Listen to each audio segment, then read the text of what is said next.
How do you do? Mr. Carl Lemley feels it would be a little unkind to present this picture without just a word of friendly warning. We are about to unfold the story of Frankenstein, a man of science who sought to create a man after his own image. It is one of the strangest tales ever told. It deals with the two great mysteries of creation, life and death. I think it will thrill you. It may shock you. It might even horrify you. So if any of you feel that you do not care to subject your nerves to such a strain, now is your chance to, well, we've warned you.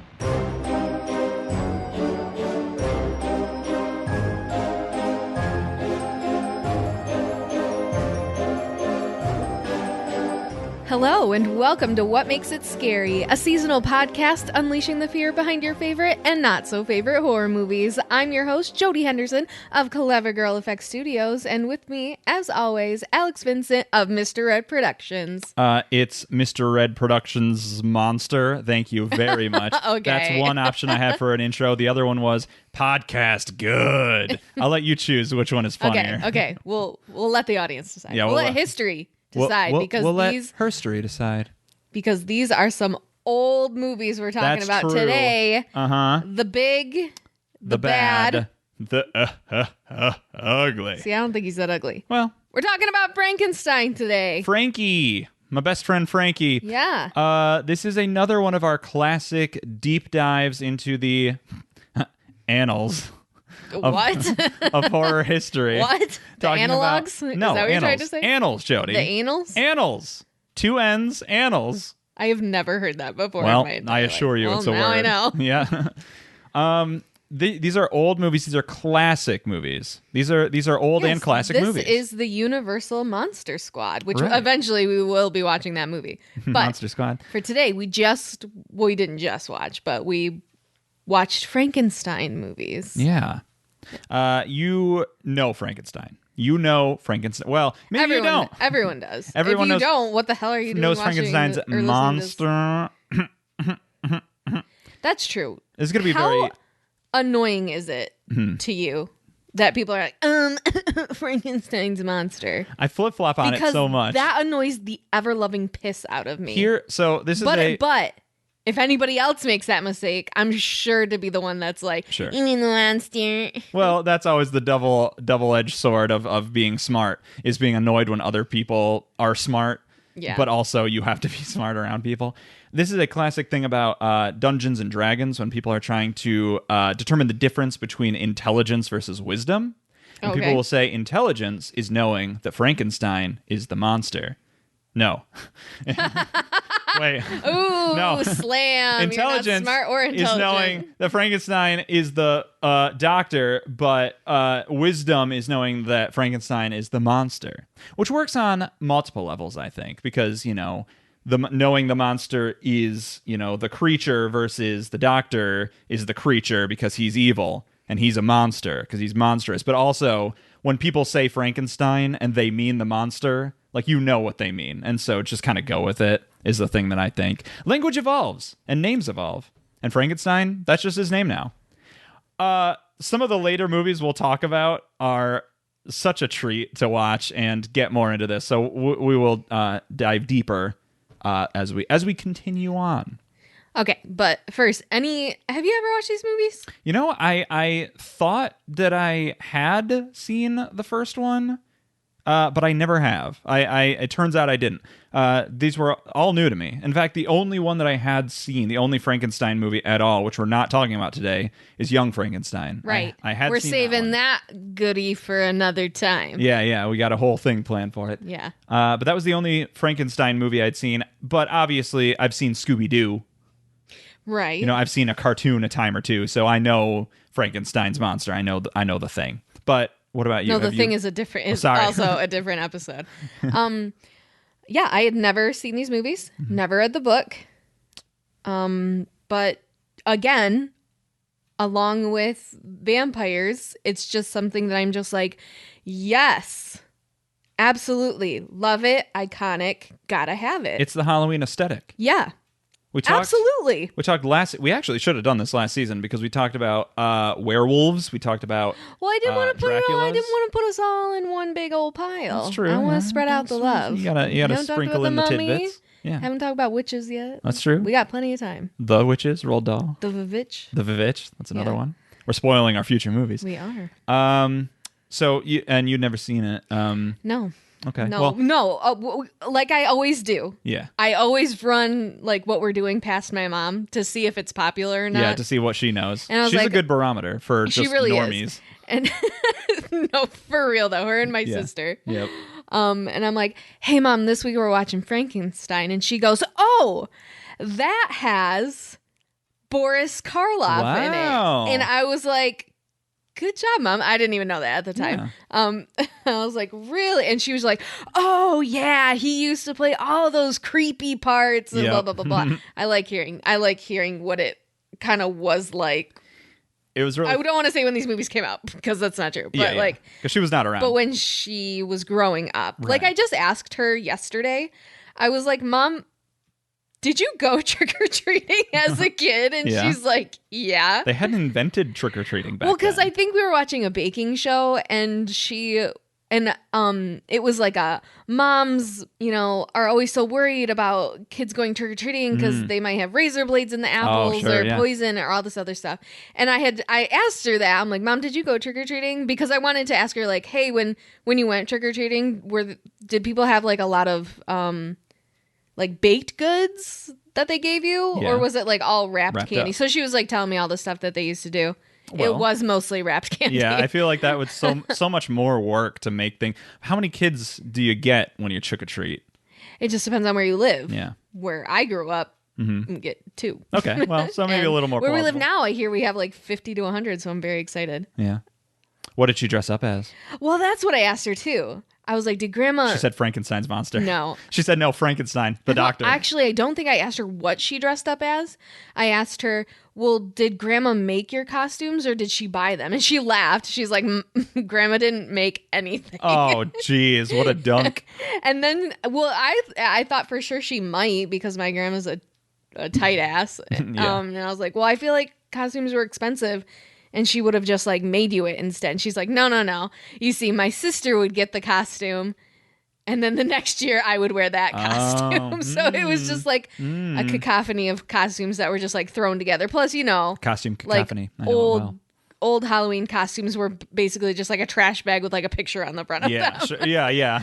I'm going to ask her very now. low effort. I am going to ask her what she remembers dressing up as. I want to know what her favorite costume to dress up as was. That's what I want to know. Do you have one?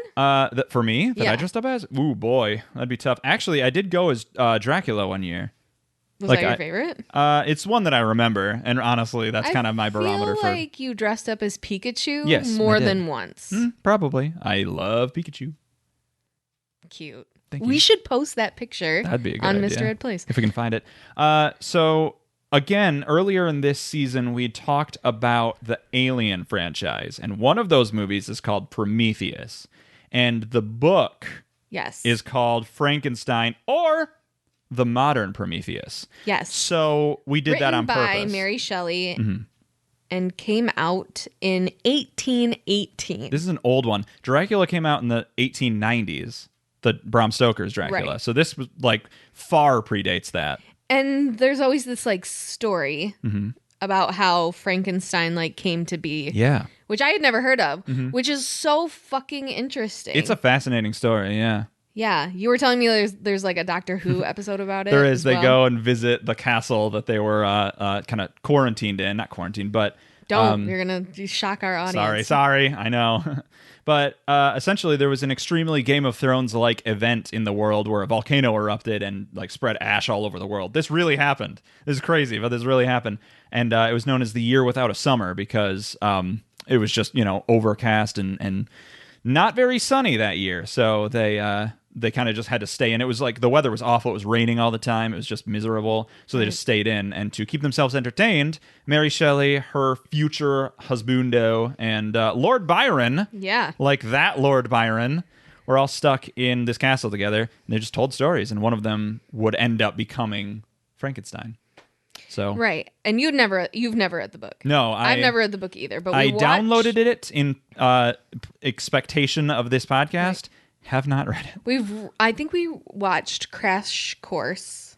Oh, yes, the Crash Course literature series, which is always fun to watch, and they had done on this book. And we actually watched that kind of after we watched the Frankenstein movies that we decided we were going to see. And the book sounds boring as hell compared to these movies. Yes, just the way that it's set up. Oh, well. Apparently it's it takes in the Arctic or something. Well, it starts there, yeah.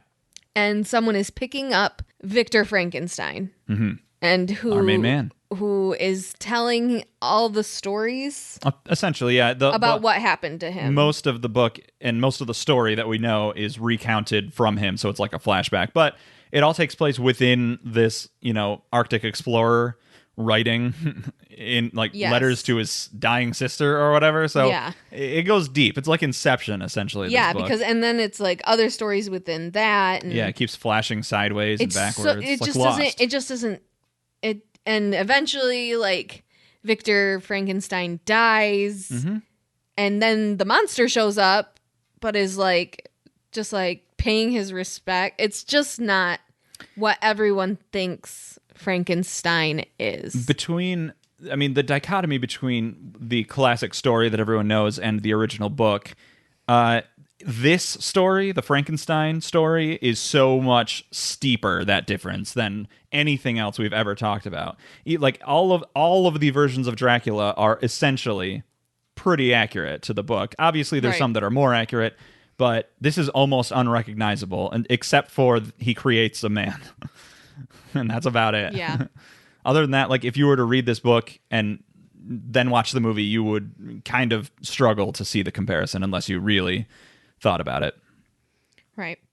So the first movie that we actually watched... Frankenstein. No. Oh. Was Thomas Edison. Yes, that Thomas Edison's short film. Yeah. In the year... 1910 yes. It was. Yes. This was a very strange thing to find out because we started out by looking, okay, how many Frankenstein movies are there? A lot. Trying to figure out... We did not watch all of them. Oh, God, no. Trying to figure out which ones... Well, first of all, are real movies. I would say this is not one, but it was the first thing in the Wikipedia entry. Yeah, it came out in 1910. It was made by Thomas Edison as kind of a almost experiment on early film, filmography, and how to make, a series of pictures move in sequence with each other. Yeah. So it's a silent film. It's got, text title cards that come up. It's very Nosferatu. Yep, for sure. And it's kind of abstract in a way that all of these kind of are because they can't really tell detailed story. But he creates this creature and the creature's like a caveman. Yeah, just he looks really cool. And I loved, this was my favorite thing about all of these movies that we've seen was the creation of the thing because it was so obviously just done in reverse. Yeah. But that said, they took, I guess, a mannequin or a statue or something. And melted it? Yeah, melted it in a cauldron and it was on fire and then played it in reverse. So it was this thing just being built up but on fire still. It looked really cool. My favorite part of this little short story was actually the ending. So it kind of goes through it. Victor Frankenstein hates that he made this creature, but this creature keeps stalking him and blah, blah, blah, blah, blah. Well, it gets down to the end of it. And I don't really know what happens. But there's this really cool shot. They're in this room that also has a mirror in it. Oh, yeah. To where you can see the doorway on the opposite side of the room. And so, you see Victor Frankenstein, he's sitting on the couch. Meanwhile, in the mirror, you can see the door open and Frankenstein's monster's coming through. Right. And then, the monster gets trapped in the mirror. Yeah. And then, it does some really cool stuff where it's really cool. It vanishes from the room. You can still see it in the mirror. Which I thought was cool already just because a split screen effect back then. Wow. What? And then... Good job, Tom. Yeah, the Dr. Frankenstein shows up in his place. And so it's kind of like in the mirror you see the monster, but in real life you see the man. So there's some parallels there. It was really interesting stuff. It was very cool. It's a short, 13-minute? Yeah, it's about Go check it out. It's free on YouTube. Yep. And yeah, it was just a neat little thing to watch. Not really a movie... But, just a little short. Yep. interesting to see like the history of how this thing has evolved, especially because this came out without obviously the influence of the next movie on our list, which is a juggernaut of pop culture. Right, which is Frankenstein. 1931, 100 freaking % on Rotten Tomatoes. Absolutely. This is certified fresh. This is a great movie. Jody. It is. Let me tell you about this movie. This movie came out the same year that Dracula came out. The Bram Stoker, the one with Bela Lugosi. Right. Has a lot of the same cast. Yes, speaking of Bela Lugosi. Yep. He was originally asked to play the part of the monster. Right. And like many before him, or actually he was probably one of the first that did this, turned down the role because he thought he would be unrecognizable in the makeup, and it's not a speaking role. Diva. Seriously. Diva. Come on. And you can tell. And he's gone on record saying like he completely regrets it. Oh, absolutely. Because you can tell he missed his boat on this, because obviously he's a big name. Everyone knows him. But it wouldn't have been the same. No, absolutely not. No. Boris Karloff was cast like solely on his looks. Oh, yeah. And I mean, you can do that with a part that, well, I mean, the acting he gives is great too, but without verbal, it's not as, Yeah, for sure. Bela Lugosi would go on to play him in some of these later sequels. And the Igor character that eventually is like in all of this. Igor is not in this first movie, Frankenstein 1931. Which is weird. There is a hunchback. Yes. His name is Fritz. Yes. And he's played by Dwight Fry, which is a fun name already. Why does that name sound so familiar?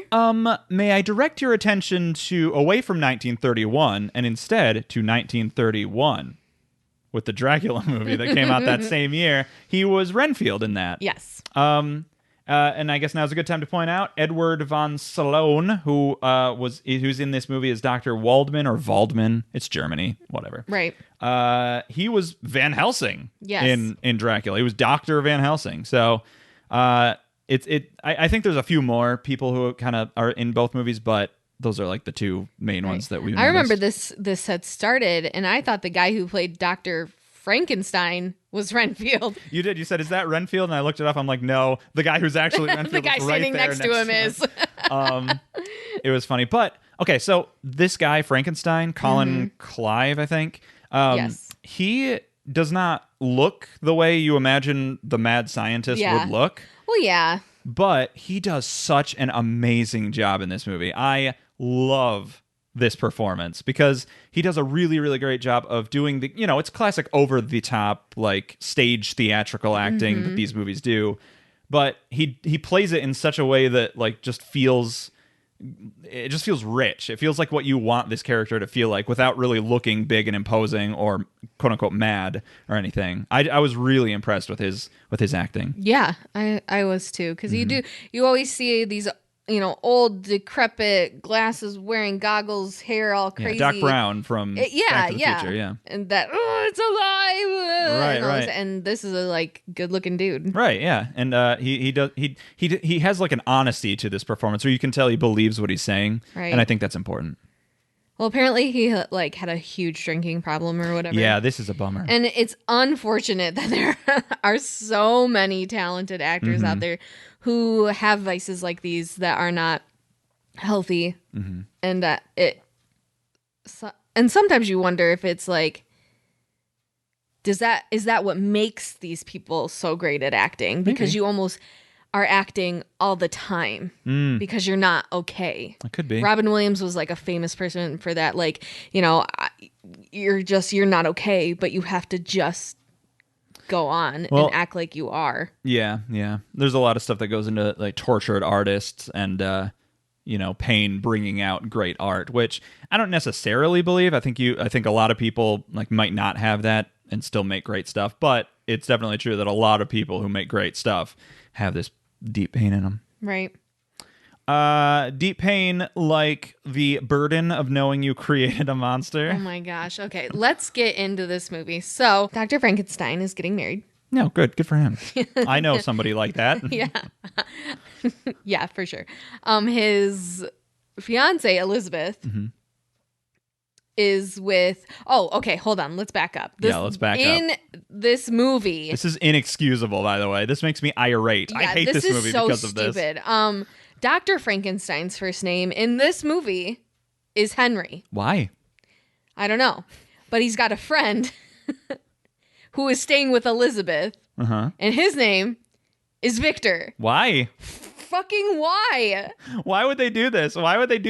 It's not like it was under copyright, like when they made Nosferatu and they had to change Mina to Nina and Beta to Dita and all this other stuff. Beta to Dita to Dita to Dita. Yeah, it's like you have the rights to it. You're making a movie called Frankenstein about a man who creates a man. Just name him Victor Frankenstein. Right. This is the character's name. It's always been the character's name. The book, going on to later movies, to just pop culture, knows him as Victor Frankenstein. Right. And in this movie, they switch him. I do think there's a Henry in the book that's not Henry Frankenstein. He's his brother. Yeah. And so they literally just switch these two characters' names. Why?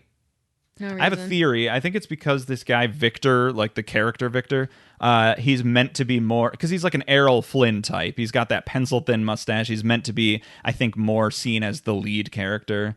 He's not in it much, but I think that's the vibe they're giving off.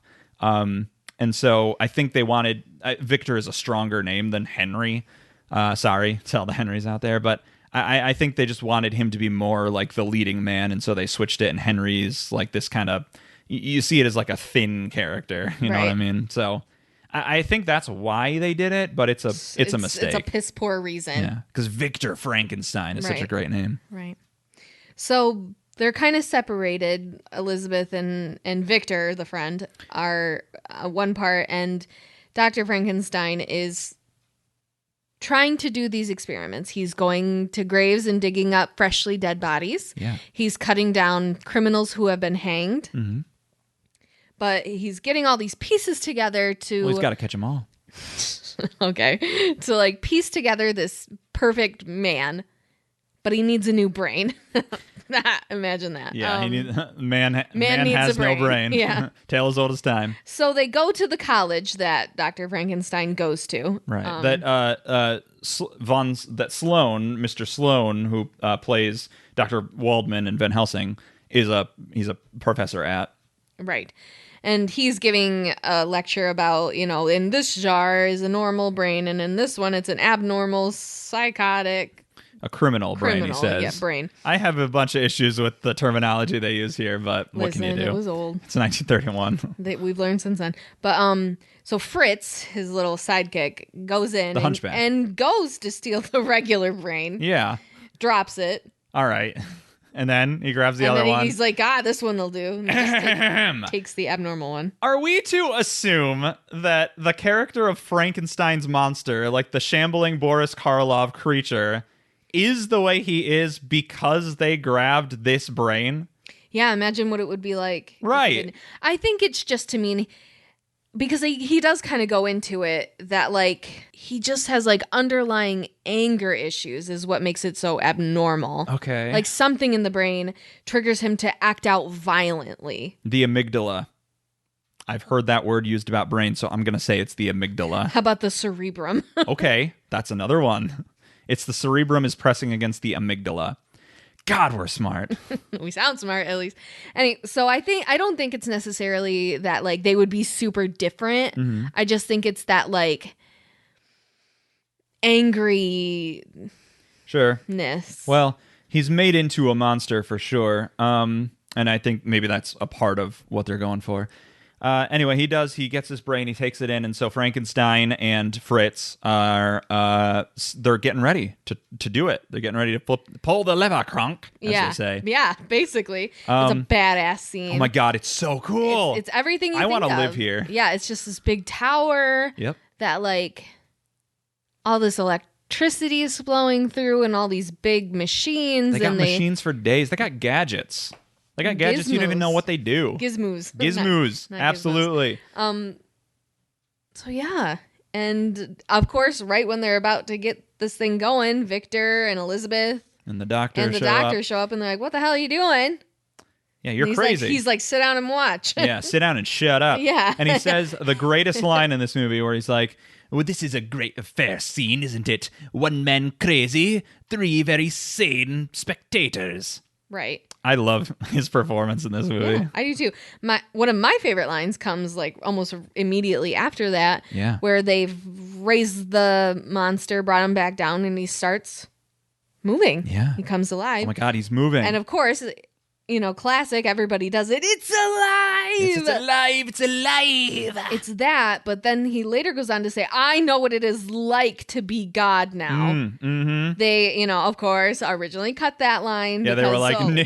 Because, holy shit, like, you can't say that.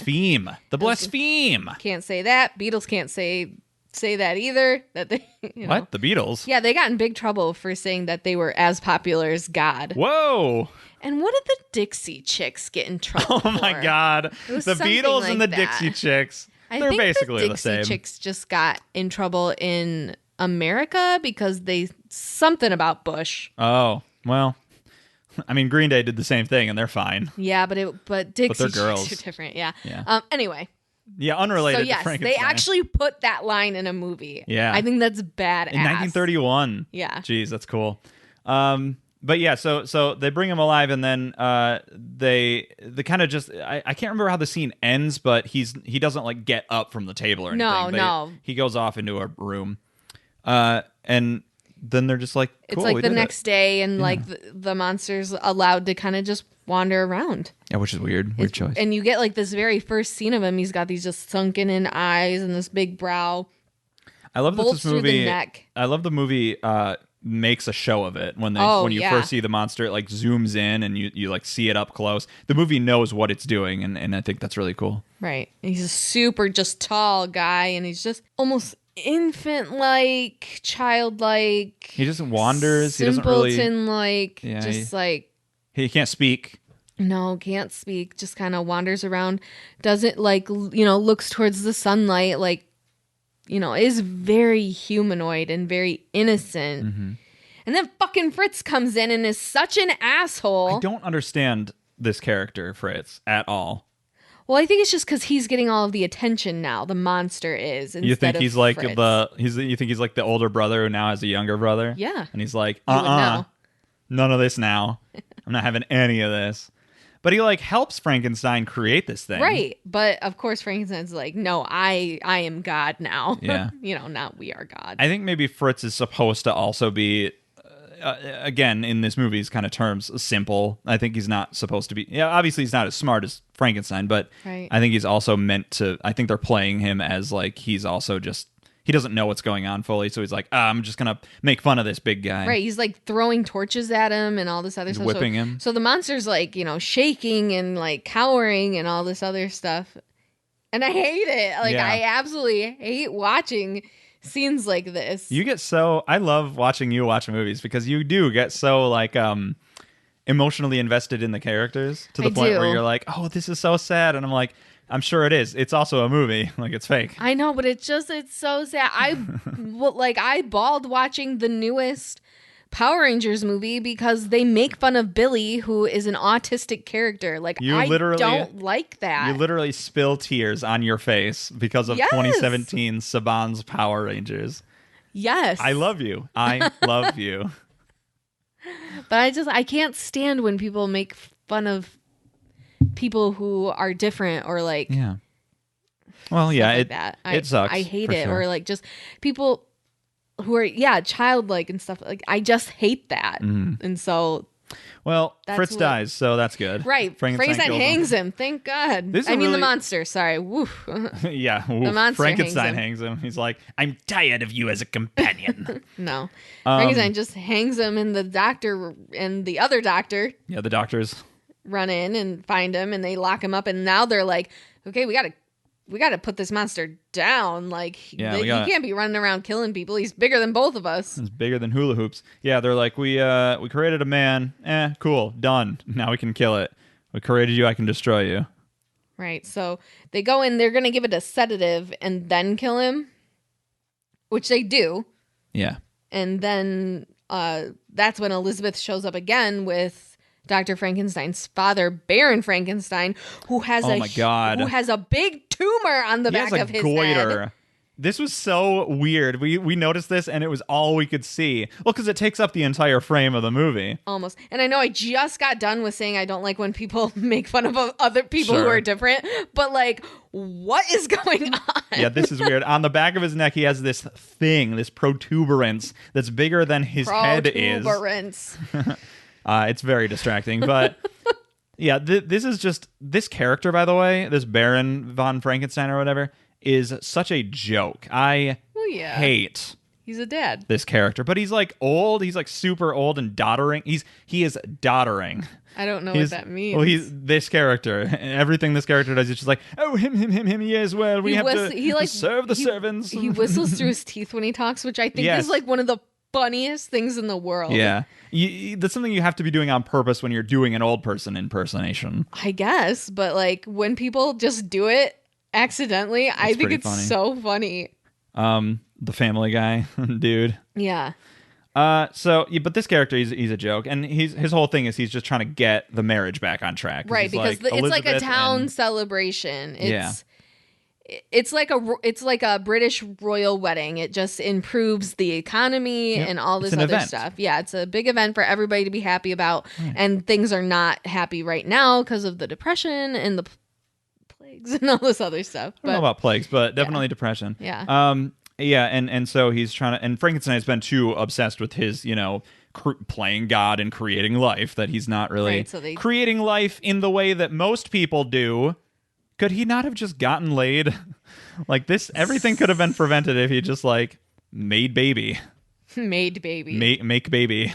Right. Whatever. Well, he goes back to Germany with Elizabeth to get married. Yep. He's like, all right, I'm done with this thing. Dr. Waldman stays there with the sedated monster and is going to give it an autopsy and destroy it. Yeah, but of course he's going to like log everything that he's doing because it's for science. For science. And as he's doing that, he's like leaning over and like listening to the heartbeat of the monster. Of course, the sedative wears off and the monster reaches up behind him and strangles the doctor and kills him. Mm-hmm. That's a shame.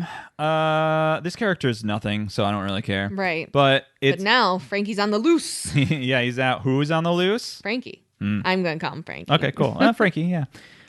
Yep, he's out. He's terrorizing the countryside. Whenever you think about the countryside, I think of Frankenstein's monster because this is just what people say so often. He's like out roaming the countryside. I don't even know what that means. I think of Bigfoot. Oh, okay, sure. They're basically the same. Yeah. Well, going and terrorizing the countryside. Alexander, he goes and finds this little girl. Oh my God. You didn't know about this. No, I had no idea. You did not know about this. I was just, and it's so cute. Oh. She's like, hi, I'm Maria. Yeah. Will you play with me? Mm-hmm. And they sit down and they start like plucking the heads off of flowers and like throw them in the water and watching. This girl has no fear, by the way. Yeah, which is... She has no stranger danger sense. Yeah, that's the thing. You want to have kids who are like confident and kind, but yes, you do want to teach them like, okay, not everybody's going to be nice to you and, is safe. Right. And that's the problem. Yeah. But he's learning all about like things floating and he's like, having a great time. Oh, well, like I'm out of flowers. Yeah. You'll float too. You'll float too. Funny. So he just picks up this little girl and she says, you're hurting me. He's just picking you up. Right. And throws her in the water. Why this girl lives by the water and doesn't know how to swim. Not only can she not swim, she also, there's no way that she's not above the surface of the water when she's thrown in because she's like right next to the shore. Like, this took a huge suspension of disbelief for me to be like, okay, it's an old movie. Also, shame on your dad for just friggin' leaving you there. Yeah, shame on your dad. I think he was actually right there nearby because he knows what happened. No, I think he's like, I'm going to town to blah, blah, blah. And she's like, he says no, that. Play with me. Right, he says that. But then later, he knows exactly what happened and who caused it, even though he was not around for this. Very so I think he was like watching this thing take place, but not doing anything. Then why didn't he run up and save his daughter? It was 1931. Anyway, they didn't know to do that. Throws her in the river and she dies. Yeah, she straight up drowns.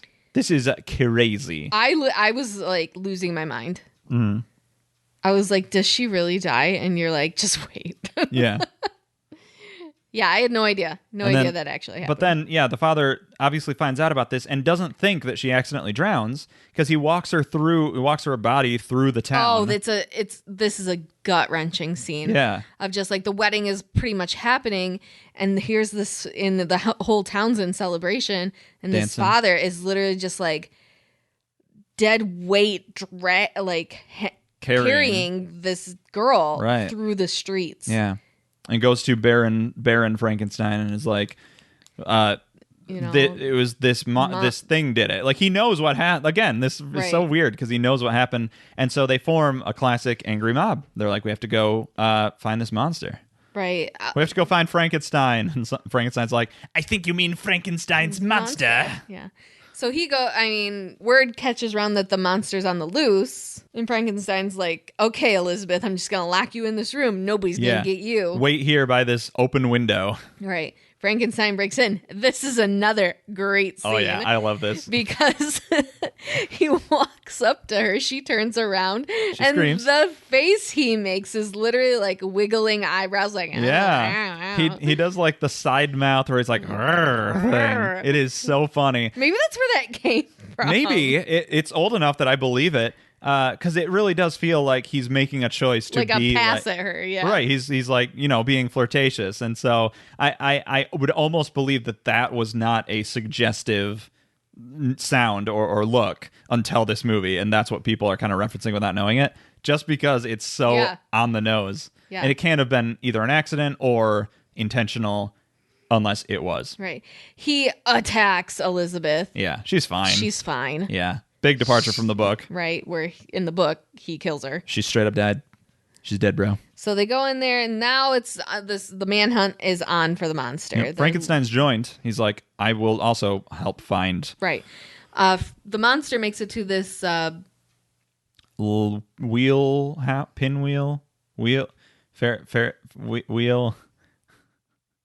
wheels. It's not a lighthouse. Shut up! I can't think Windmill. of it. Windmill.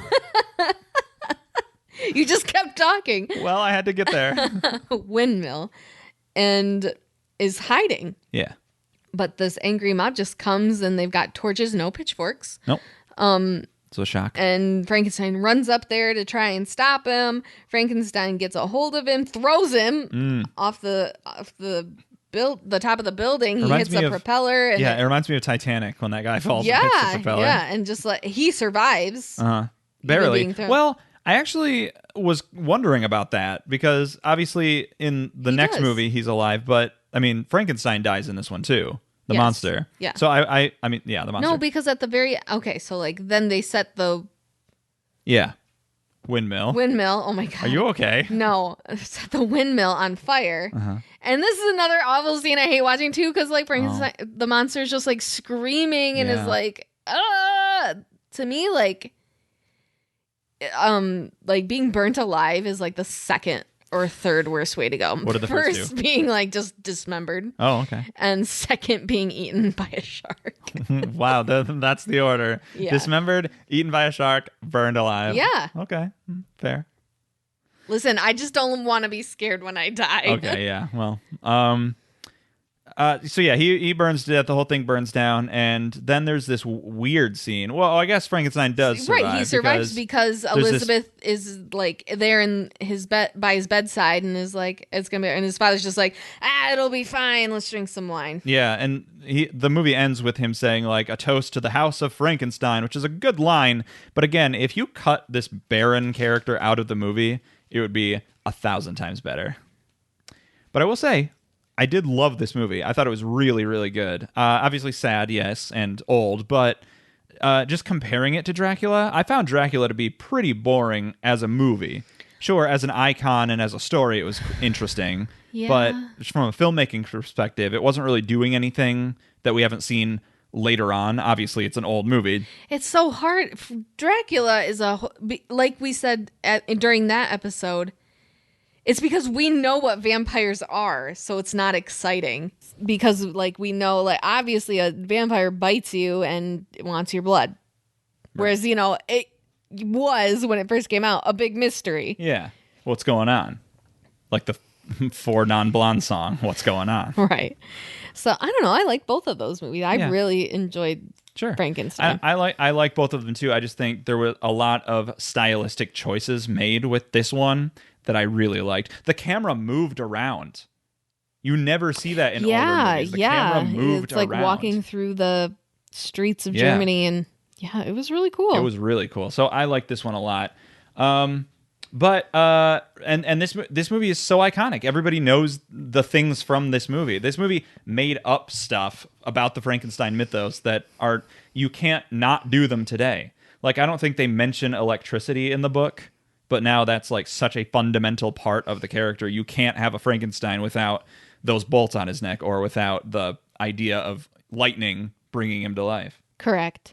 So that's the end of that first movie. Yep. We then watched the next movie that comes out about Frankenstein in 1935. So 4 years later comes The Bride of Frankenstein. Now, another iconic kind of aesthetic of this story, of this franchise. Everyone knows what the bride looks like. Everyone knows the Bride of Frankenstein. Yes, let me tell you, I am obsessed yes. with the Bride of Frankenstein you are. Aesthetic. Mm-hmm. I love it. I can't get over it. I want to be the Bride of Frankenstein. Sure. Yeah. Like, this whole year and a half of being engaged in planning a wedding and stuff, I'm like, I am the bride. I am the Bride of Frankenstein. Yep. And like, if I was going to dress up for work, but we didn't end up dressing up, but I was going to be that. We've made shirts that have like the Bride of Frankenstein and Frankenstein on them and stuff. I love it. I love that. I love Elvira. I love Vampira. I love Morticia. Yeah. I love all of it. This is such a conflagration of your everything that you love, The Bride of Frankenstein, because it's classic Universal monsters, it's Halloween, and it's a iconic, girl. It's a girl, it's a bride, it's very much like about weddings and everything. So it's no wonder that you are very into And I had this never character. seen this movie. Yeah. And I was so excited. Right. Because everybody knows the bride. Everybody has seen 100 movies where in the background the Bride of Frankenstein is playing and you see the bride and she's there and she's all cool looking. Right. God, this movie is frustrating to watch. First of all, okay, since you never watched this either, what did you think the movie was going to be? Well, after seeing the original Frankenstein, I had ideas. Before then, I probably didn't really know. I legit thought the story was that Dr. Frankenstein's wife dies. Yes. And he brings her back to life. Right. So it is the Bride of Frankenstein. Mm-hmm. But then because she has been brought back to life and she's now this like monster and not like a true human. Right. She falls in love with the monster. Right. Who's still there for some reason. Sure. I don't know why, but that's what I thought. That's kind of now, what I thought. Doesn't that sound like a better movie than what we actually watched? Yeah, that's kind of what I thought based on after the first movie was, it would be Elizabeth, the character we know and are familiar with, dies and then is brought back as a monster, just like the monster is. Right. Doesn't happen. This has a 98% Rotten Tomatoes score. Yeah.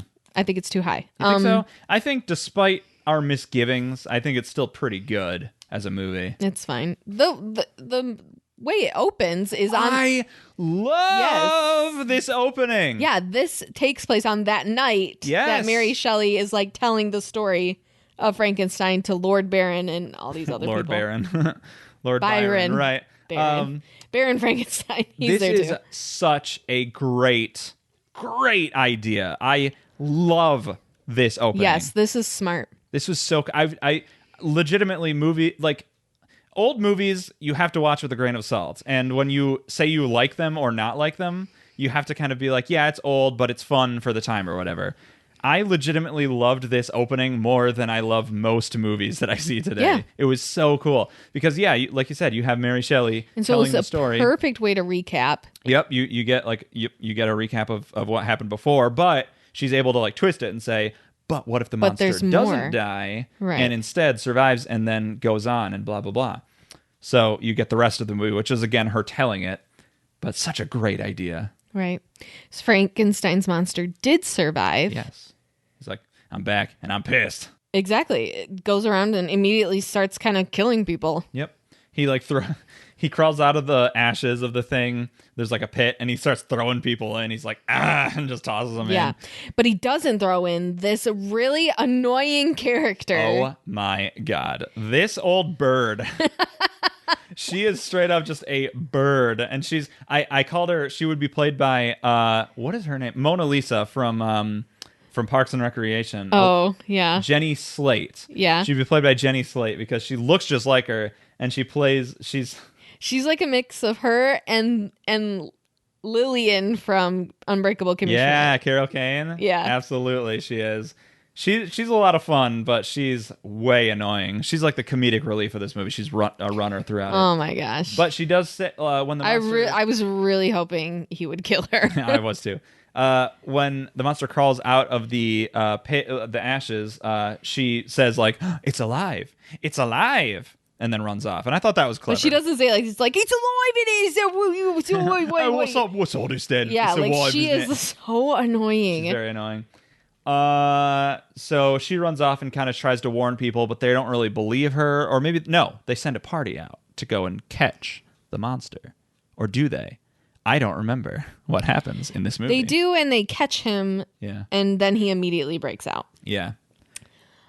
All while this is happening, there is a Dr. Pretorius. This is another interesting character. This is a character who's making a lot of very interesting choices throughout this movie. Yes. I think they're going for we want something as iconic as Frankenstein, and I don't think they nailed it.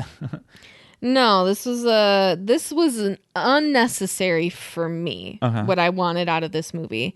He's this doctor who is who's inspired by Dr. Frankenstein, and he creating life.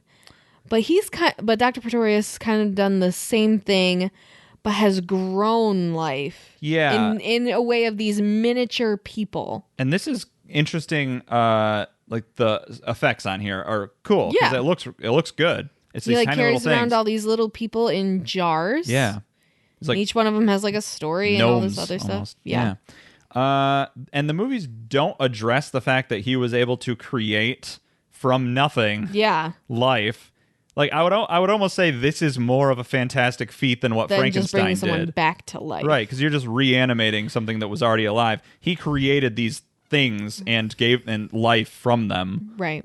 So he wants Dr. Frankenstein to make another monster. A bride. A bride for the monster, so then they can what? Bone. Get it on and make another. Literally, yes, this is what he wants. He wants to create a race of these creatures. How the hell does he expect this to work? First of all, we've all seen Twilight. We know that vampires are dead and therefore can't reproduce. That's not at all true. No, they can't. It can't happen. It can't happen. Then, Alex, tell me about the fourth book. She was special. Renesmee was special. Oh my God. She was a unique, She's half one human, of a kind. half right. vampire. Exactly. That's what you get. Yes, I'm choking. I'm so emotional. If they were able to get it on, which they couldn't. I don't even think he has blood. Are you kidding? He has blood. He gets burned, and he goes to eat, and he has to drink. Like, he's a human. Yeah, that's the other thing. It's so weird because I think you're just getting these two movies of Dracula and Frankenstein confused. Maybe. I do think Frankensteins are vampires. I think it's the same thing. I don't think so. But so scientifically, if this were to happen, you were to reanimate a corpse, it would just be a living person who just had died. Right. There'd be nothing special about him. Obviously, he was brought back to life. That's special. But he would be human. And a bride, the same thing. Maybe it's stitched together. Apparently, they blah, think blah, blah. they don't have souls or just they're like something. They're like a different race of creature, essentially. Right. But then the next follow-up thought would be, if she were to be able to get pregnant and had a child, would it not just be a living human child? I have no idea. It's just so weird. This whole conceit is so weird to me. So he's like almost blackmailing, Dr. Pretorius is almost blackmailing Dr. Frankenstein to do this. Yeah. Otherwise, he'll do whatever, like hurt somebody or something. Meanwhile, Frankie, the monster, has escaped and has found this little hut. Yep.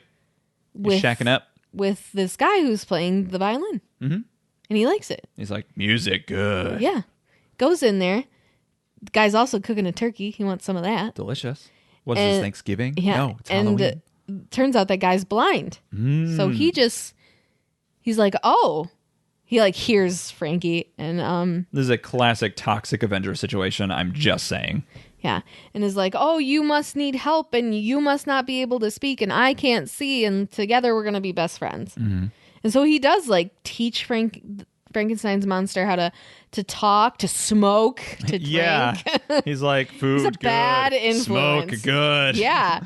Which is really, really funny. It's pretty funny. It's an old movie, so we can kind of let it slide. But yeah, he's teaching him the ways. And it's really sad because it ends with like these two hunters essentially showing up. And they find that the monster's there and they set the house on fire. And they chase him off again. It's very sad. So but sad. Frankenstein now learns how to speak, and I think this is monster. Right. Sorry, now Frankenstein Frankie. also, way before the events of this movie, learned how to speak. Then later, the monster did too.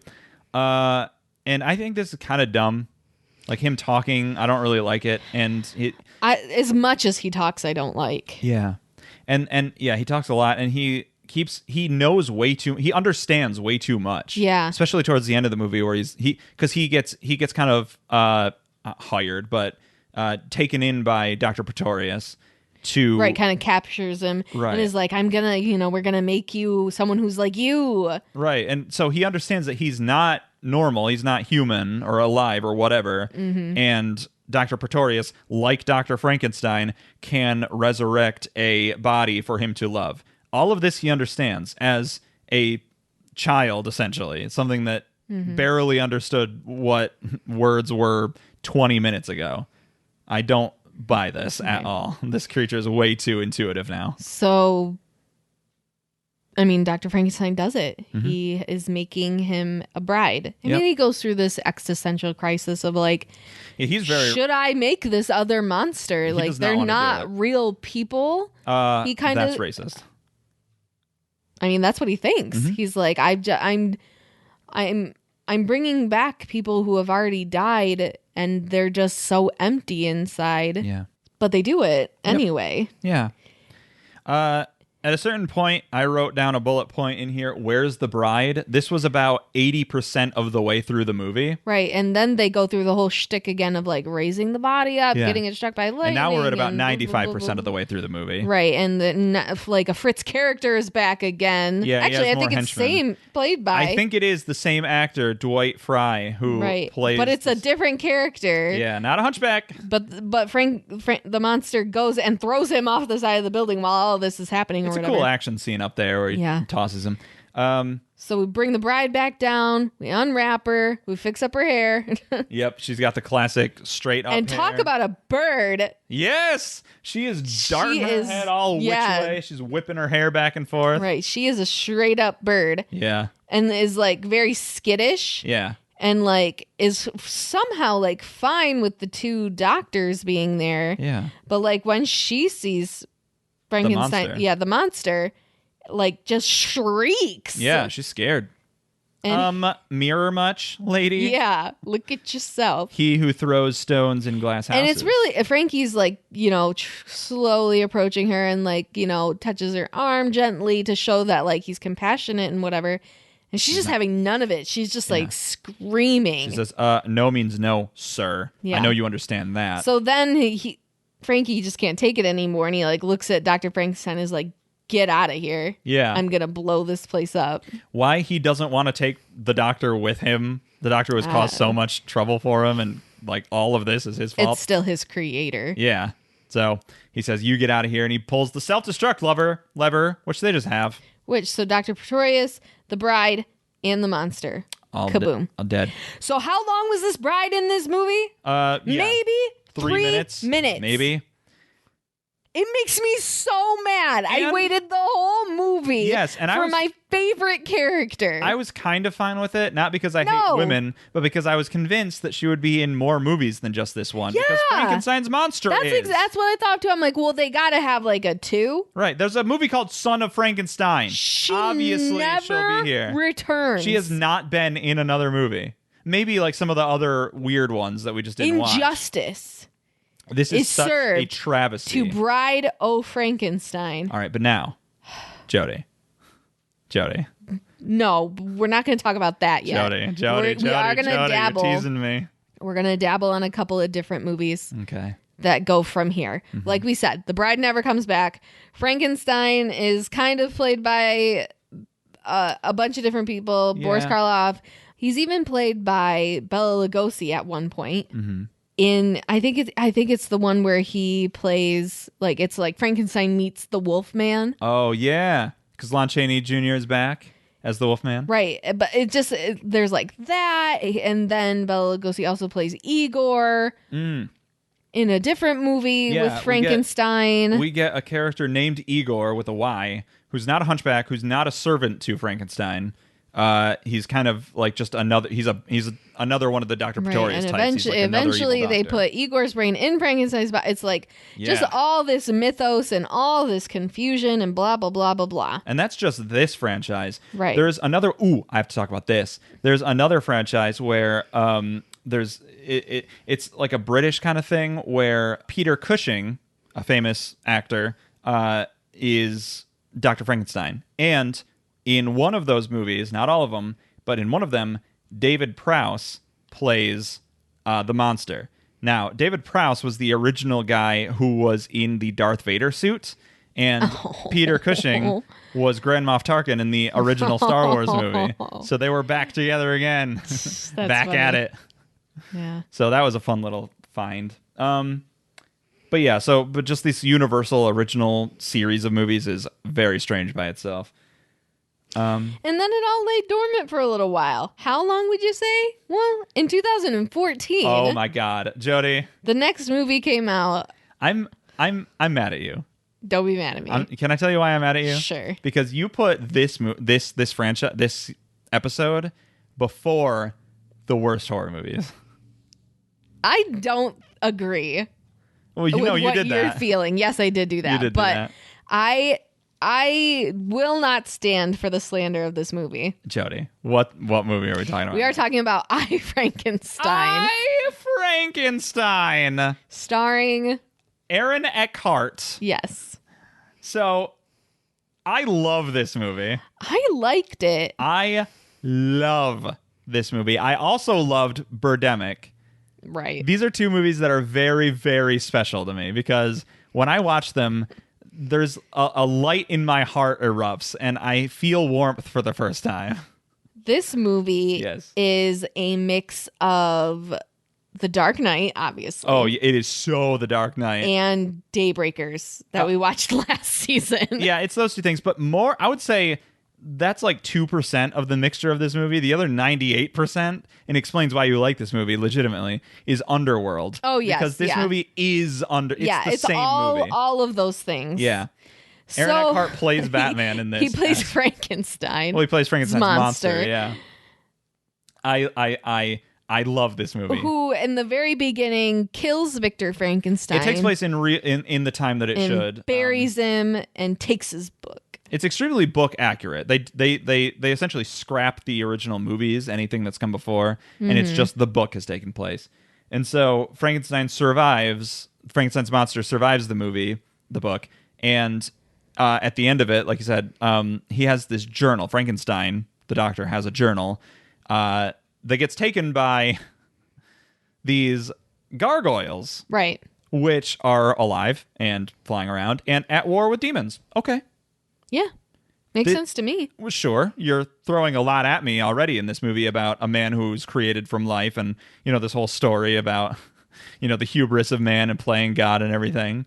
And now there's gargoyles and demons that are at war with each other. But the Queen Gargoyle, at least she gives Frankenstein's monster a name so we can stop saying Frankenstein's monster. Right. His name is Adam. Of course it is. Because of course it is. As if the Named after Adam Driver, of course. Right. Yeah, obviously. Who was around at this point? By the way, the Queen Gargoyle is Eowyn from Lord of the Rings. I am no man.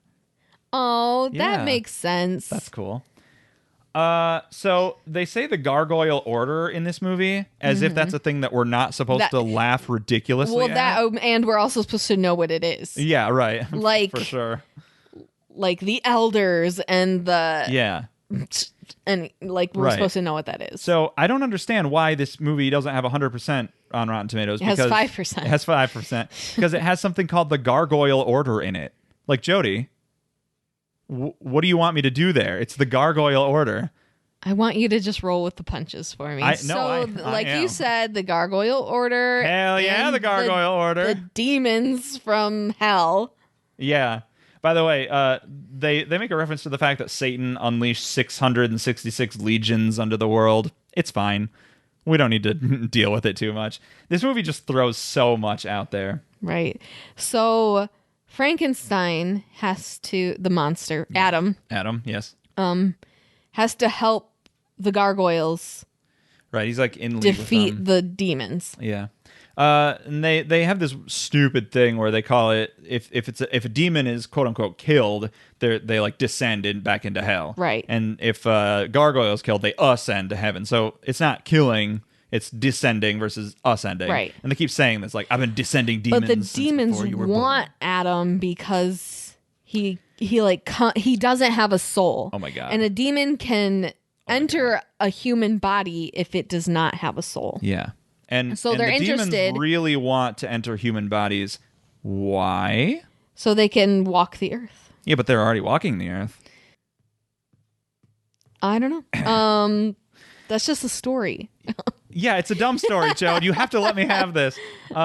He has a line. He says, trusting humans is a mistake you only make once. This is how he talks throughout the movie. When did he do that? When he trusted his creator. Did he? I think he just tried to ruin his life and killed him. No, he went to live, and Dr. Frankenstein immediately wanted to kill him. I don't think he trusted Frankenstein by living. I think he did. Okay. He's fighting demons. 200 years past. It's now modern times. He has an important haircut because now he's trying to blend in, even though he looks like he looks in this movie. Which isn't that bad. He just looks like he has a bunch of scars all over him. Yeah. But there is something off about him. He really doesn't have too many human emotions. Right. He doesn't have a soul. Right. But you know who has a soul is Serena Joy. Yeah. From The Handmaid's Tale. She's in this movie. Yeah, Yvonne is her name. And she's fun. She's good. I literally was like, why do I know these lips? Yeah. I recognized her lips before I recognized her. Right. Yeah. She's has a unique looking She's face. the scientist who is trying to do what Dr. Frankenstein She's did trying to study bring death. Yeah. Bring things back to life. In life. And she's her boss is Bill. I never know how to pronounce I this. say Nye. Okay, Bill Nye, not the science guy. The other one. The Shaun of the Dead stepfather guy, the Davy Jones from Pirates of the Caribbean guy. He plays the boss. He's evil. He's a bad guy. Spoilers. But he's he's heading this investigation to resurrect and bring back life for his own sake and for the sake of the demons, because he's the leader of the demons. And she doesn't know about any of this because this is Jody, this war between the gargoyles and the demons is a secret war that the humans don't know about. This was very stupid. No, it's not. No, it's not. They clearly know what's going on. There are so many scenes of just apocalyptic, just battle like war zones going on between the demons, and humans are involved in it. Like, you can see them running away. Some humans occasionally will get killed in this war. It's not a secret. I'm sorry to tell you, but there's this big cathedral that nobody ever goes in. Right. It's a huge cathedral that's crawling with all these monsters and stuff. And whenever they make the stupidest choices in this movie, because whenever a demon descends or a gargoyle ascends, this huge plume of light erupts and either goes to hell or to heaven or whatever. And it's so obviously like a signal to everybody, like, hey, look what just happened. But it's a secret war, Jody. None of the humans know about it. Oh my god. Oh my god. So Serena Joy and Aaron Eckhart, they get together. Yeah, it's romantic. And there's a bunch of just badass fight scenes. Well, and of course they overthrow the Bill Nye. All right, just in time. He has this horde of bodies that he's been collecting to bring his demons back. And they have a computer screen on them that says reanimating 1%, 2%. I agree. That's the dumbest part of this movie. So it's pretty special. I had a great time. Listen, if you just want to like watch like a action movie that isn't like doesn't have guns in it, sure. Why not give this a spin? Mm-hmm. You will not regret it. I promise you. No. I would watch this movie again. I would watch it too. You and I for different reasons, but I would watch it. I just don't. It's so. Yours and my relationship. Yes. is so it's difficult. What? It's so difficult sometimes because we're what? The complete opposite in every single way. It's true. It's either you're heated or I'm heated about something, and it's never for the same reason. Absolutely not. Like you talk bad about Batman Forever or Batman and Robin, and I'm gonna fucking cut your throat. But in the same turn, like you're making fun of this movie, and I'm just like, I don't really care. Yeah. Like, well, yeah. I mean, you have a very specific taste in movies. I have a very specific taste in movies. Yeah, I liked this movie, like I said, because it was like Daybreakers, which was my favorite movie that we watched last season. And I really like Daybreakers too. And I think that was a legitimately good movie. Right. This movie was a lot of fun. It was very amped up for the action. Right, for sure. Oh, it had Jai Courtney in it. Captain Boomerang, Suicide Squad. Yes. What did he play? He was just one of the. One of the gargoyles. Yeah, he was one of the gargoyles, but he didn't like turn to the side of the demons, but he was definitely trying to like give them the book that they wanted. Oh yeah, they want the book. Well, he wanted to kill Adam the entire time. Yeah, he was like, I want to kill Adam. My brother's name is Adam. I've felt these feelings before. Okay. But okay, so this movie, we again, much like Birdemic, we could do an entire episode just on it, and I would love to do that. But instead, let's talk about a movie that, again, this is another movie that people don't really. It's not very highly regarded. But it's a good movie. You and I agree on this. Right. This is a fun movie. Yeah, it's a good movie. It's really good. This is Victor Frankenstein. 2015. So 1 year later. Yeah, I want to talk about this. First of all, the movie should be called Henry Frankenstein. I don't understand. No. Secondly, I was convinced, near under the point of like adamant belief that I Frankenstein had come out in the late 2000s. Like around the time of like a Twilight or like a Dark Knight, because it felt like that. And because I remember that movie for so long in my life. I remember that being a huge deal for a long time. Yes. And then we said Victor Frankenstein, I honestly, and this is not me exaggerating, this is me, I think there was a genuine reason that I thought this. I thought that movie came out in 2018. Me too. I thought it came out right before coronavirus. Right. 2018, I remember when I Frankenstein came out, but I thought that Victor Frankenstein had just come out. They came out a year apart from each other. That's crazy. You know the Mandela effect, where people like just collectively believe something that just isn't true, and then they realize, whoa, that never happened. This is a huge proponent of that. I very strongly believe we came from a parallel universe where these movies came up longer distance apart, because I'm pretty sure about that. Anyway, got some big names in this movie. Oh yeah, stars. The stars are out. James McAvoy. We talked about It. Dr. Charles Xavier himself. We actually never talked about It Chapter 2. Yeah, we kind of did. Yeah, kind of we did. James McAvoy, Professor Xavier. He plays Victor Frankenstein. Yeah, he plays the hell out of Victor Frankenstein. Yeah, we'll get into the performance later. And we also have Harry Potter himself. Harry Potter. Daniel Radcliffe. I think this is the first time he's making an appearance on our show. Oh, he might be. And he plays Igor. But not that Igor. Well, you're right. Not the evil Dr. Igor, but the hunchback Igor, which never existed in the canon of the... The movie starts. Yeah. Picture it. Harry Potter is a hunchback. Again, already I'm First of all, I just assumed that we were going to get more backstory on Victor Frankenstein from this movie. When we're starting with Daniel Radcliffe, and he's a hunchback, and he's in the circus. Yep. And everyone hates him, and he's a clown, but he's also this just brilliant physician. Yeah. Well, he's been studying anatomy. Right. He's been studying anatomy and taking care of everybody who gets hurt at the circus. But everyone hates him. Right. Well, he's a hunchback. Right. Obviously, people hate him. And I said to you, I'm like, my back's going to hurt if I have to watch Daniel Radcliffe walk like this throughout the whole movie. Because I was convinced that's just what it was. It's painful to watch. I think a lot of this is body doubles, but thinking about Daniel Radcliffe having to wear like a harness to make himself do this is painful. Yeah.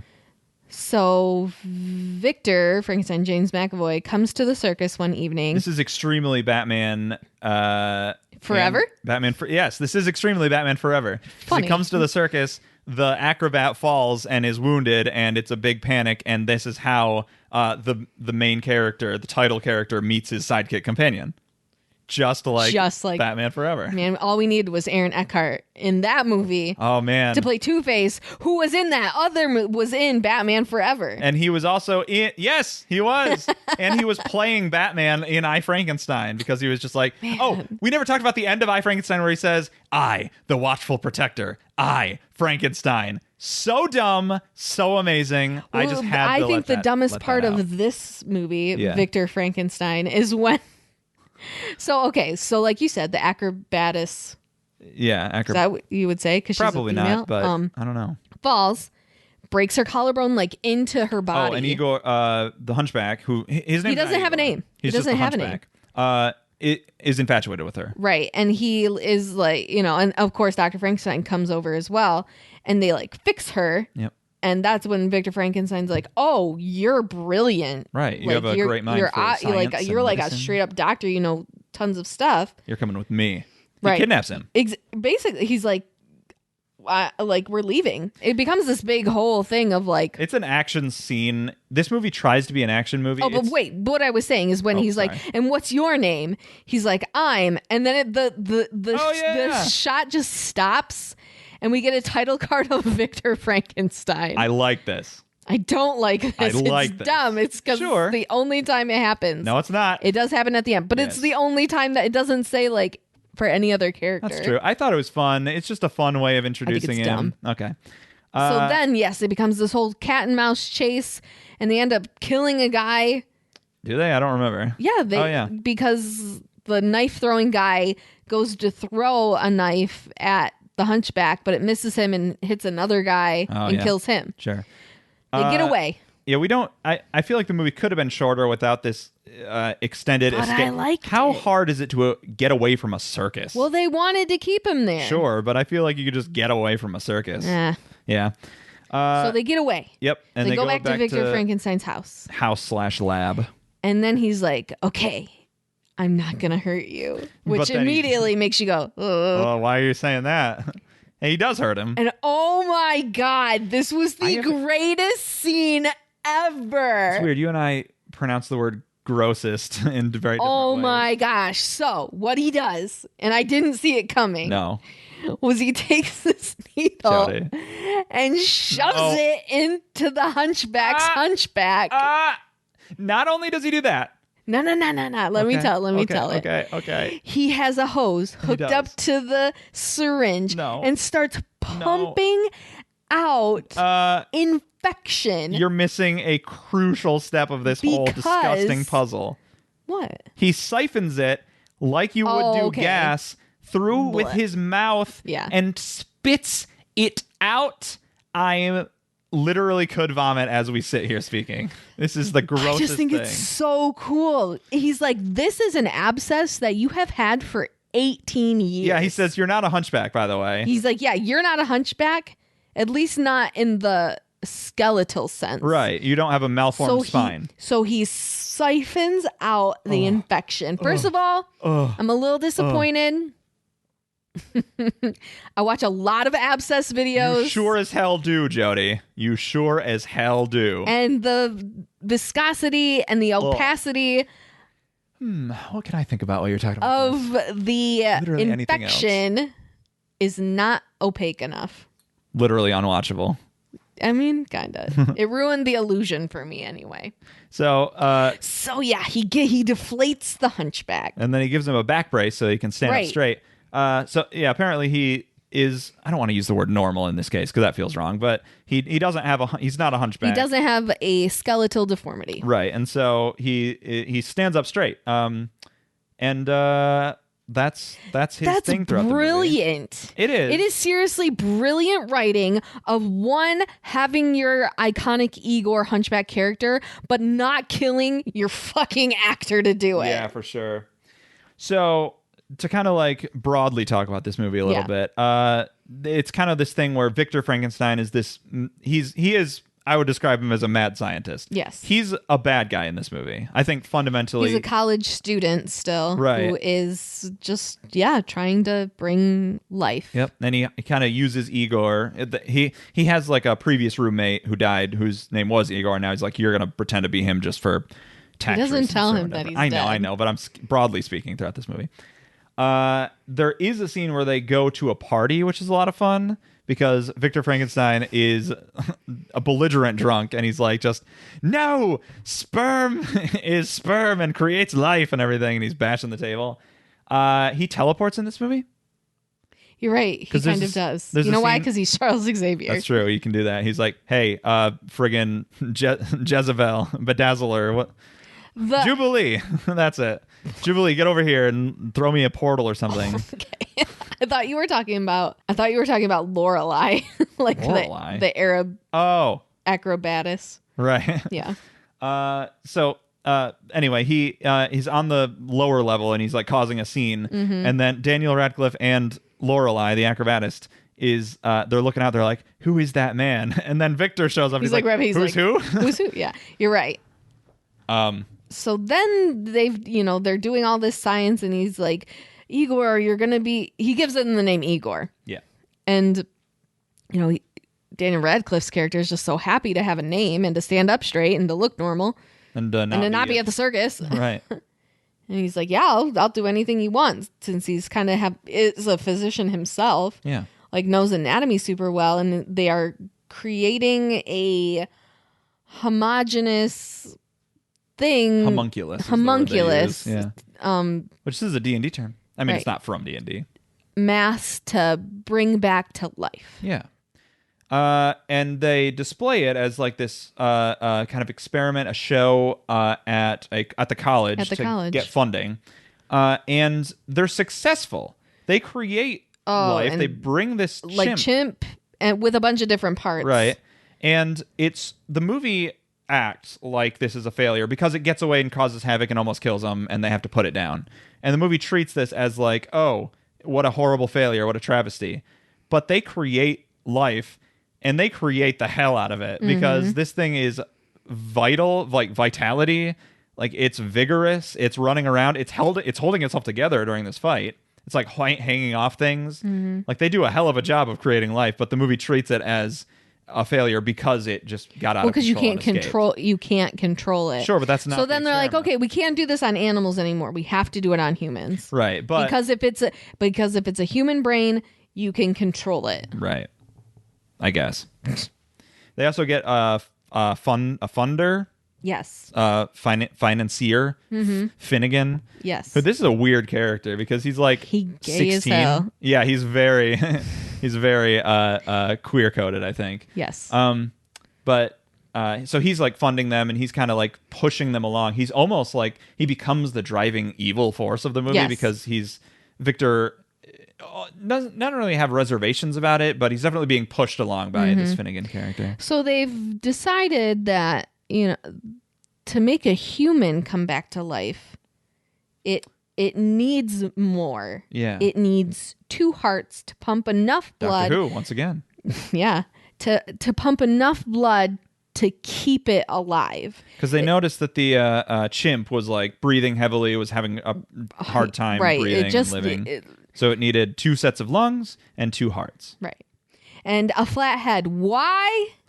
Because I like it, is what he said, which I love. It's like, of course, because like in the original movie, why did they give it a flat top? Because he likes it. Obviously. Yeah. So that's why. We also are now kind of getting Tywin Lannister. We do meet, I would call this Baron Frankenstein. Frankenstein's father. And yeah, it's Charles Dance. I love this actor. He has such a... You just feel bad when you're in his presence. Oh, yeah. I would feel so scared and so bad about myself. Jody. And I'd be like, I'm sorry. I just kill me now. I didn't mean to. What'd I do? He's fun.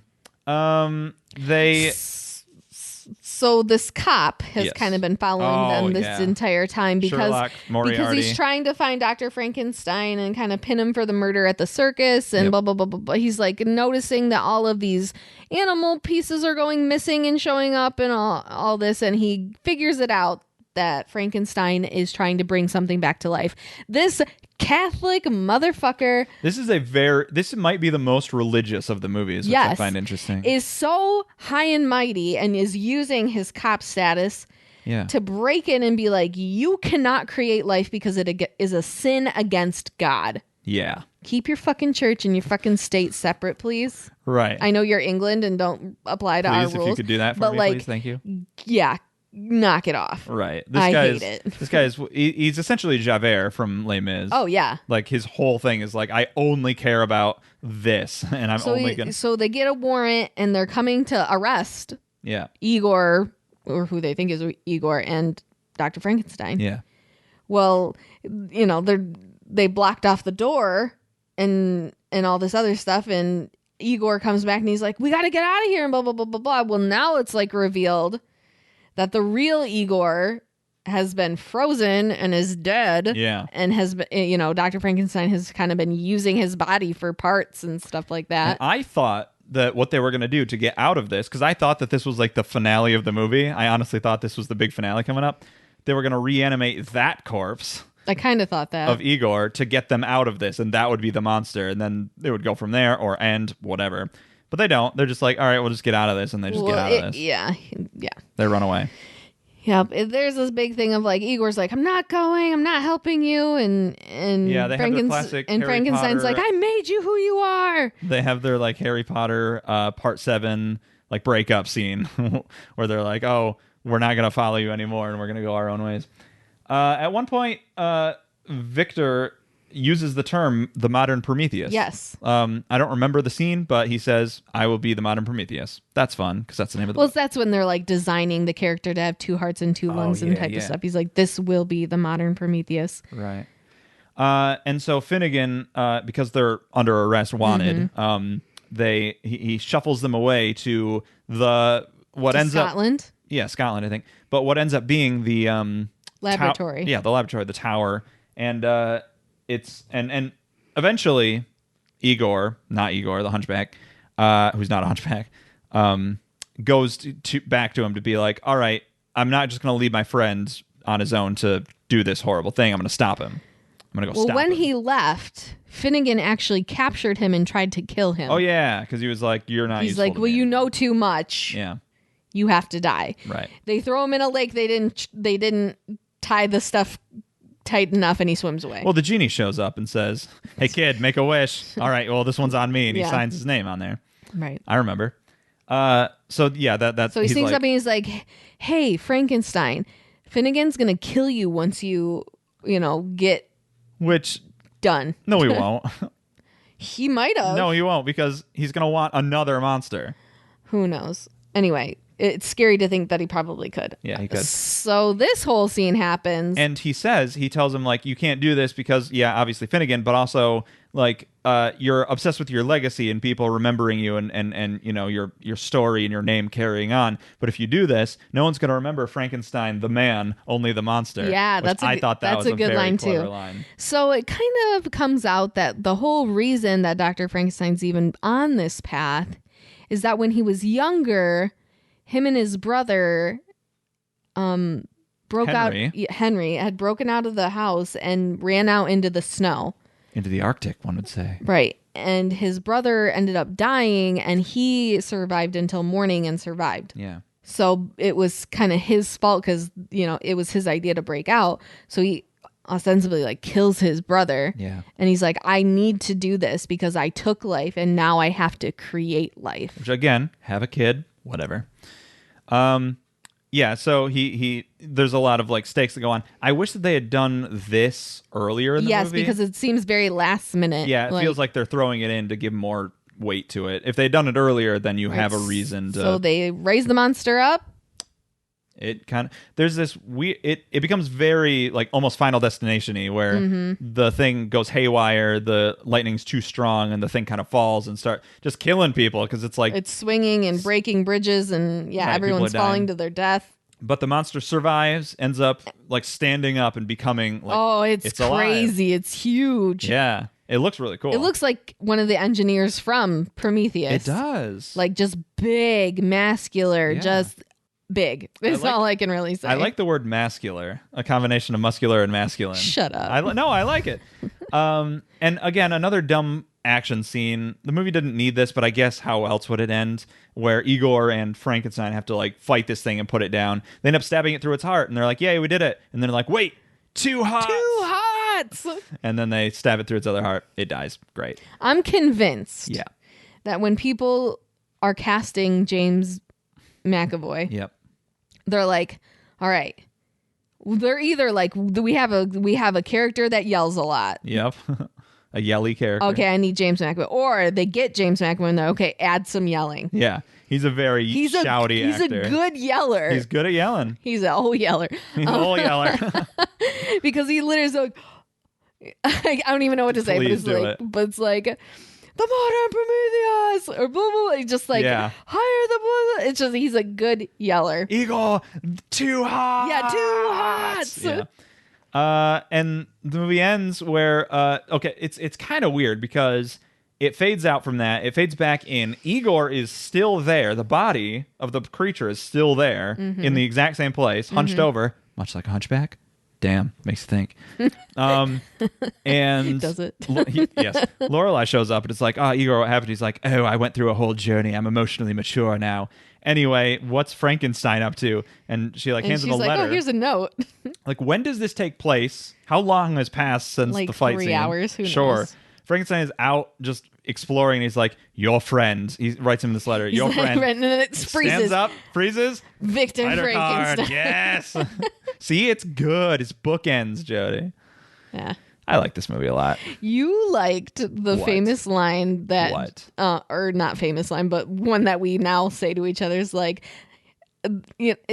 he's like, we have to research how to create life. And James McAvoy's like, and the possibilities are endless. Yes. Oh my God. Yes. His performance is so weird because he does this thing where he's just like, and now I will be weird. He's like but it works. Acting. It's not like something that you're laughing at. You're just like, whoa, this guy's like... I will say it's over the top, but not in a way that I don't like. Right. Not that I'm like, okay. Yeah.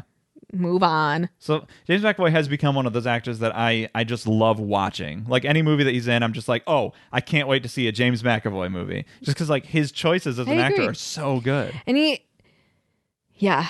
there's another scene too where like Igor like says like, it was your brother that died in the snow, wasn't it? Mm-hmm. And like, I don't think there's a cut. And I think James McAvoy's eyes instantly like start watering. I'm like, wow, what a talented actor. Yeah. And if not, damn, that's some good cutting that they did that I didn't see it. Right.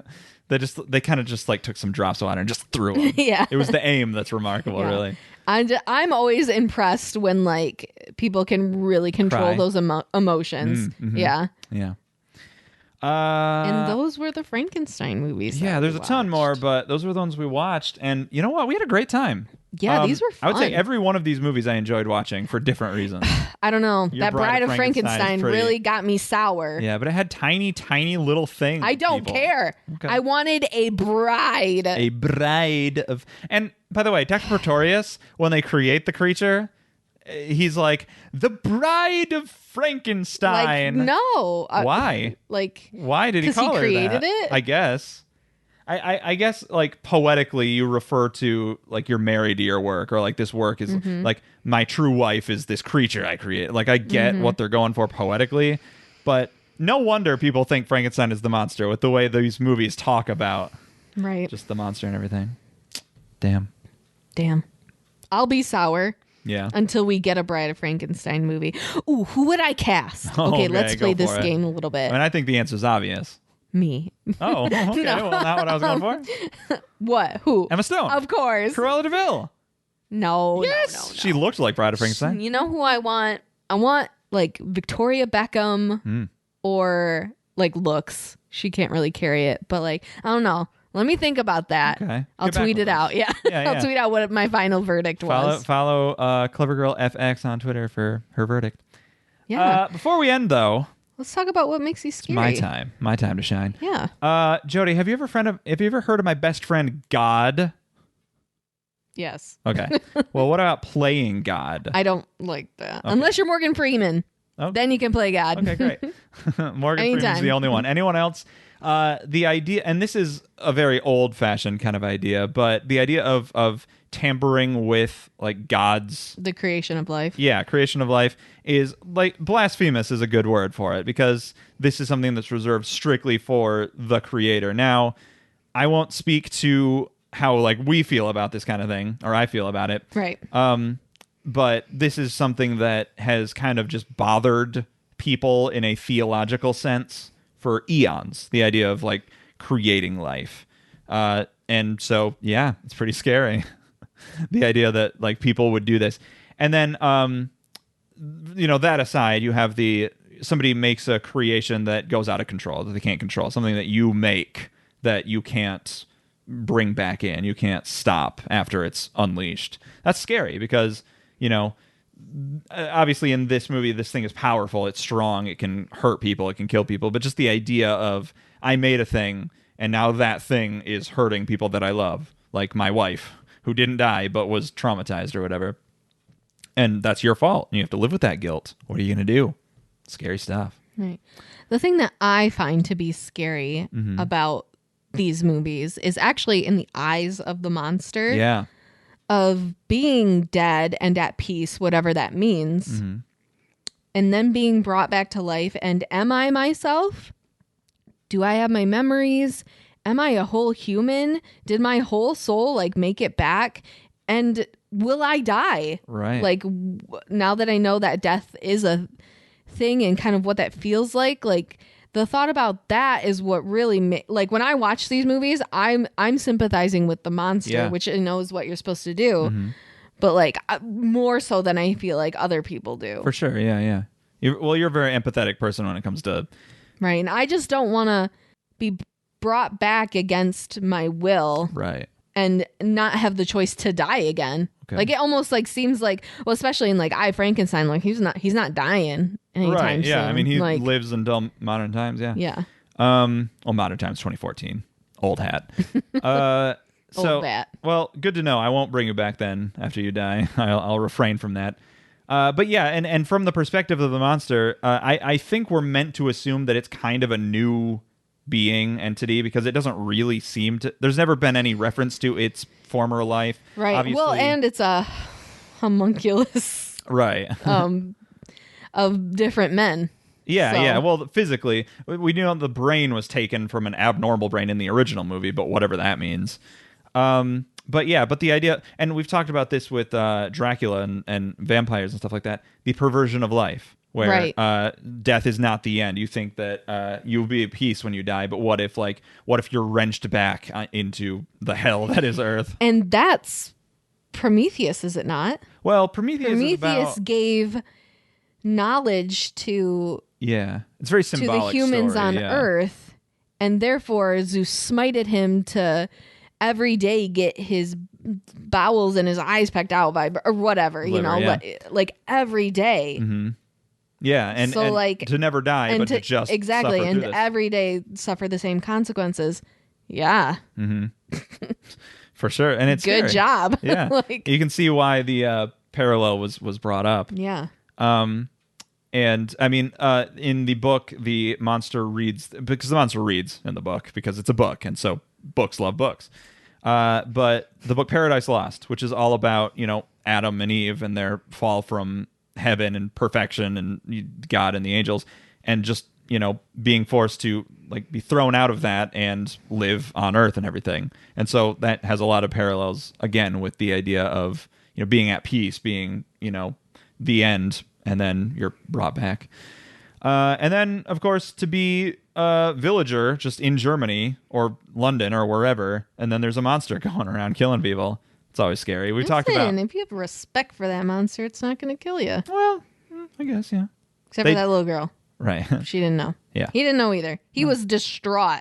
Right. When he knew. He was sad. Yeah. Yeah. Which also makes me just so sad. Yeah, yeah. And the idea of like something tragic happening, obviously for a sinister reason can be scary, but happening by accident can also be really scary. Sad, yeah. And it's like sickening because it's like, it could have been preventable. Right. And nobody wanted this to happen. This wasn't like some evil person that you could change their mind or whatever. This was like, I hate using the word simpleton because that feels wrong, but I think that's what the movie's going for, where he's just has a very simple mind he doesn't understand. So it's very sad and scary that this could happen. And that is what makes it scary, isn't it? Yeah. And then the fact that they would burn it down. That thing is worth a lot of money. And they burnt it. That windmill, I know. I wasn't talking about the windmill. That creates a lot of power. That's true. For the whole town. Where do you think all that electricity came from in his tower? I mean, I know there was a lightning storm, but still. Yeah. Anyway, that's what makes it scary. Frankenstein. Edition. Limited edition. This was a stitched together episode. Oh my God. We talked about a lot of different movies here. We sure did. Tune in next week. We will be talking about the creature from the Black Lagoon. We're going to kind of stay in this old school horror. Yeah. Was that Universal? I feel like it wasn't. Yes, it is. Okay. I believe it is. Well, great. We'll stick in this We'll find out next week, won't we? All right. If you want to tweet at me. You can do so at CleverGirl, the letter F and the letter X. I'm on Twitter at Mr. spelled out the long way, Red Plays, at Mr. Red Plays. Tweet at the show at Makes It Scary. Yeah. What was did we miss out on a Frankenstein movie that we totally should have covered? Yeah. Let me know. Mm-hmm. Did you find Bride of Frankenstein somewhere else? Let me know. Right. Is the bride in other movies? If you need to send me like Bride of Frankenstein merch, let me know. DM me. If you need to do that, reach out. I'll find you in my DMs. Yep. Whatever that means. It was stupid how long it took me to figure out what that meant. Yeah. Stupid. Wow. All right. Well, that's it for this week, and we'll be back next week. Bye.